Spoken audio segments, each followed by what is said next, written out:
Këputi disa lule në një zonë të mbrojtur, kryeministri çek kërkon falje.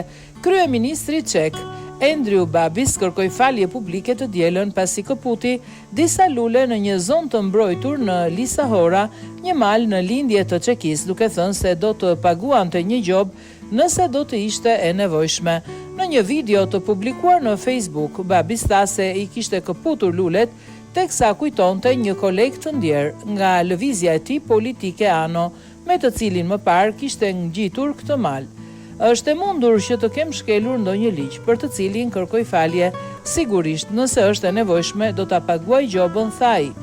Pamjet nga ecja e të shtunës publikuara në faqen e Babisit në Facebook e tregojnë kryeministrin duke u ngjitur në mal me një tuftë të vogël lulesh, të cilat më pas i vendosi pranë një monumenti në maj.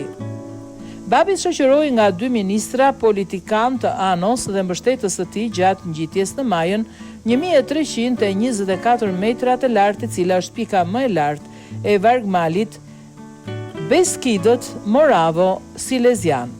Një ekspert i mjedisit i cili punon për një organizat në mbikëqyrjen e Ministrisë Çeke të Mjedisit tha për mediat lokale Indes se Babis kishte këputur 2 lloje krejtësisht të zakonshme lulesh, epilobium me gjethe të ngushta dhe raguor të fustit, si dhe nuk kishte gjasa të ndëshkohej.